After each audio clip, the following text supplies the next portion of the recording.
Hi tears, welcome back. எல்லாரும் எப்படி இருக்கீங்க? நல்லா இருக்கீங்களா? உளுந்தே இல்லாமல் அருமையான சாஃப்டான தோசை ரெசிபி தாங்க நாம் இன்றைக்கி பார்க்க போகிறோம். இந்த தோசை பார்த்தா யாருமே சொல்ல மாட்டாங்க உளுந்து சேர்க்கல அப்படின்றத. அந்த அளவுக்கு பர்ஃபெக்டான சாஃப்டான தோசைங்க. அந்த ஒரு ரெசிபி தான் நம்ம இன்றைக்கி வீடியோவில் பார்க்க போகிறோம். எல்லா டிப்ஸ் அண்ட் ட்ரிக்ஸும் நீங்கள் மிஸ் பண்ணாமல் பாருங்கள். அப்போ தான் நம்ம இதை எப்படி செய்கிறோம் அப்படின்றது உங்களுக்கு புரியும். கண்டிப்பாக வீடியோ ஃபுல்லாக ஸ்கிப் பண்ணாமல் பாருங்கள். பிடிச்சிருந்தா உங்கள் ஃப்ரெண்ட்ஸ் அண்ட் ஃபேமிலி கூட ஷேர் பண்ணி சப்போர்ட் பண்ணுங்கள் ஃப்ரெண்ட்ஸ். அப்போ நமக்கு டைம் வேஸ்ட் பண்ணாமல் நேராக வீடியோக்குள்ளே போயிடலாம். அப்போ தான் அதுக்காக வேண்டிட்டு நான் இங்கே 1.5 கப்பு ரேஷன் பச்சரிசி தாங்க எடுத்திருக்கேன். 1.5 கப்பு எடுத்திருக்கேன். இந்த ஒரு பவுலில் தான் நான் மெஷர் பண்ணியிருக்கேன். 1.5 கப்பு பச்சரிசி, அதுவும் ரேஷன் பச்சரிசி தான் நான் எடுத்திருக்கேன். அது நல்லா கழுவி ஊற வச்சிடலாங்க. அதுக்கு நான் ஒரு 1/4 டீஸ்பூன் அளவுக்கு வெந்தயம் கூட சேர்த்து கொடுத்துருக்கேன். இதை நம்ம ஒரு 4 ஹவருக்கு சோக் பண்ண வச்சிடலாங்க. நல்லா 4 ஹவருக்கு இது நம்ம ஒரு மூடி போட்டு க்ளோஸ் பண்ணிவிட்டு ஒரு 4 ஹவர் டைமுக்கு நம்ம சோக் பண்ணி வச்சிடலாம். திடீர்னு நம்ம வீட்டில் கெஸ்ட் எல்லாம் வந்தால் உளுந்து இல்லாமலே நமக்கு செய்யக்கூடிய ஒரு அருமையான ரெசிபிங்க. 4 ஹவர் முடிஞ்சிருச்சுங்க. பாருங்கள், நல்லபடியாக நம்மளோடது பச்சரிசி நல்லாவே சோக்காய் வந்துருச்சு. இதுக்கப்புறமேட்டு நம்ம பிளெண்டரில் போட்டு, அது மிக்சியில் தான் நான் போட்டு அரைக்க போகிறேன். மிக்சியில் போட்டு நல்லாவே நம்ம அரைச்சி எடுத்துடலாம். மிக்சியில் அரைக்கும் போது நீங்கள் ஃபைனாக அரைக்கணுன்ட்டு அவசியம் இல்லை. ஜஸ்ட்டு கோர்ஸாக நீங்கள் அரைச்செடுத்தால் போதும். இந்த பச்சரிசி கூட நம்ம இன்னொரு இன்க்ரீடியன்ட் கூட சேர்த்து கொடுக்க போகிறோங்க. அதுவும் நம்ம பச்சரிசி மிக்சியோட ஜாரில் போடுற இந்த டைம்லேயே நம்ம சாப்பாடு கூட தாங்க சேர்க்க போகிறோம். நம்ம பச்சரிசி 1.5 பவுல் எடுத்திருக்கோம். அதே 1.5 பவுல் அளவுக்கு தான் நான் இங்கே சாப்பாடு கூட சேர்த்துருக்கோம். மீதமான சாப்பாடெல்லாம் சாதாரணமாக நம்ம தூக்கி போடுவோம். இதுக்கப்புறமேட்டு அந்த மாதிரி யாருமே செய்யாதீங்க. அருமையான பிரேக்ஃபாஸ்ட் அப்படி இல்லைன்னா டின்னர் நம்ம செய்யலாங்க.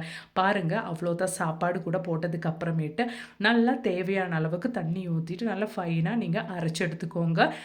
இந்த மாதிரி இந்த ஒரு கன்சிஸ்டன்சிக்கு நீங்கள் அரைச்சி எடுத்துக்கோங்க. அதுக்கப்புறமேட்டு நம்ம இந்த ஒரு பேட்டர் ஊற்ற போகிறது குக்கரில் தாங்க. குக்கரில் நம்ம ஊற்றி வச்சிட்டோன்னா காலையில் நமக்கு ஈஸியாக சீக்கிரமாகவே அது செட் ஆகி கிடச்சிருங்க. இந்த டைமுக்கு நான் தேவையான அளவுக்கு உப்பு ஆட் பண்ணுறேங்க. அதுக்கப்புறமேட்டு கையை விட்டே நல்லா நீங்கள் மிக்ஸ் பண்ணிக்கோங்க. அதுக்கு முன்னாடி கை நல்லா வாஷ் பண்ணிக்கோங்க. கை விட்டு ஒரு 5-10 நிமிஷத்துக்கு நல்லா இந்த மாதிரி நீங்கள் மிக்ஸ் பண்ணி விட்டுட்டே இருங்க. அப்போ தான் நமக்கு 1 ஹவரில் நம்மளோட பேட்டர் நல்லா செட் ஆகி கிடைக்கும். அதுக்கப்புறமேட்டு நம்ம க்ளோஸ் பண்ணி வச்சிடலாம். காலையில் பிரேக்ஃபாஸ்ட்டுக்காக தான் இந்த ஒரு பேட்டர் செஞ்சேங்க. பாருங்கள், 1 ஹவர் பொறுத்து நல்ல பபிள்ஸ் வந்திருக்கு. பாருங்கள், என்னோடது மாவில் உங்களுக்கு பார்த்தாலே தெரியும் நல்லபடியாக பபிள்ஸ் வந்திருக்கு. அந்த ஸ்டேஜ் தான் நல்லா பர்ஃபெக்டான ஸ்டேஜ். பார்த்தாலே உங்களுக்கு தெரியும் நல்லா பபிள்ஸ் வந்திருக்குது. நல்லா கரெக்டான பக்குவத்தில் நம்ம மாவு ரெடி ஆகிருக்கு. இந்த டைமுக்கு நாம் இப்போ ரொம்பவே ட்ரெண்டிங்கான ஒரு அருமையான சட்னியோட ரெசிபி, அதை குயிக்காக எப்படி செய்யறது அப்படின்றத பார்த்துடலாங்க. அதுக்காக வேண்டிட்டு நான் 1 டேபிள் ஸ்பூன் அளவுக்கு கோகனட் ஆயில் ஊற்றியிருக்கேன். அதில் நான் 1/2 டீஸ்பூன் அளவுக்கு உளுந்து, அது போலவே 1/2 டீஸ்பூன் அளவுக்கு கடலைப்பருப்பு சேர்த்து கொடுத்துருக்கேன். அது போலவே காஞ்ச மிளகா ஒரு 2 சேர்த்து கொடுத்துருக்கேன். இனி நாம் இந்த ஸ்டேஜில் 1.5 டேபிள் ஸ்பூன் அளவுக்கு கடலை சேர்த்து கொடுக்கலாங்க. நான் இங்கே பச்சை கடலை தான் சேர்த்து கொடுத்துருக்கேன். அது கூட சேர்த்து நல்லா நம்ம இந்த மாதிரி ஒன்று வதக்கி எடுத்துக்கலாங்க. ஜஸ்ட் அந்த உளுந்த பருப்போட கலர் சேஞ்ச் ஆகும்போதே நமக்கு தெரியும் நம்ம சேர்த்து கொடுத்த எல்லா இன்க்ரீடியண்ட்டும் லைட்டாக வறுபட்டுருச்சு அப்படின்றது. நல்லா நம்ம இந்த மாதிரி ஒன்று வறுத்து எடுத்துக்கலாங்க. இதுக்கப்புறமேட்டு நம்ம என்ன சேர்க்க போகிறோம் அப்படின்றது கூட பார்த்துடலாம். லைட்டாக உளுந்த பருப்பு கலர் சேஞ்ச் ஆனோடனே நம்ம சின்ன வெங்காயம், அது மாதிரி பெரிய வெங்காயமும் ஈக்குவல் ரேஷியோவில் நான் ஆட் பண்ணியிருக்கேங்க. அப்போ தான் நம்ம சட்னிக்கு நல்ல டேஸ்ட்டு கிடைக்கும். இப்போ ட்ரெண்டிங்காக போயிட்டுருக்கிற, ஃபேஸ்புக்கில் எல்லாம் ரொம்பவே ட்ரெண்டிங்காக போயிட்டுருக்கிற அருமையான ஒரு சட்னி ரெசிபிங்க. கண்டிப்பாக நீங்களும் வீட்டில் இதே மாதிரி ஒன்று செஞ்சு பாருங்கள். இந்த ஒரு சட்னி போதும். இட்லி கூட, அது மாதிரி தோசை, பணியாரம், அது மட்டுமே இல்லாமல் சப்பாத்தி கூட எல்லாம் சூப்பராக போகுங்க. அது மட்டுமே இல்லாமல் நல்லா ஒயிட் ரைஸ் கூட கூட இந்த ஒரு சட்னி நீங்கள் போட்டு சாப்பிட்டுக்கலாம். அவ்வளோ நல்லா டேஸ்ட்டாக இருக்குங்க. இந்த ஒரு ஸ்டேஜில் நான் தேவையான அளவுக்கு உப்பு கூட கொஞ்சம் சேர்த்து கொடுக்குறேங்க. இந்த டைமில் நம்ம சேர்த்து கொடுக்குற உப்பு தான், அதனால் கரெக்டாக அளவாக நீங்கள் சேர்த்து கொடுத்துக்கோங்க. நல்லா வெங்காயத்தோட கலர் லைட்டாக சேஞ்ச் ஆகிற வரைக்கும் நம்ம வதக்கி விட்டுடலாங்க. இந்த ஸ்டேஜில் நான் ஒரு 1/4 பவுல் அளவுக்கு தேங்காய் கூட ஆட் பண்ணியிருக்கேங்க. தேங்காய் போட்டதுக்கு அப்புறமேட்டு ஜஸ்ட்டு நீங்கள் ஒன்று மிக்ஸ் பண்ணி விட்டுக்கோங்க.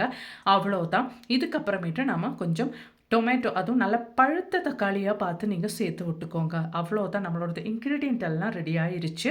இதுக்கப்புறமேட்டு ஒண்ணு லைட்டா சூடு ஆறுனதுக்கு அப்புறமேட்டு நம்ம நல்லா ஃபைனா அரைச்சு எடுத்துடலாங்க.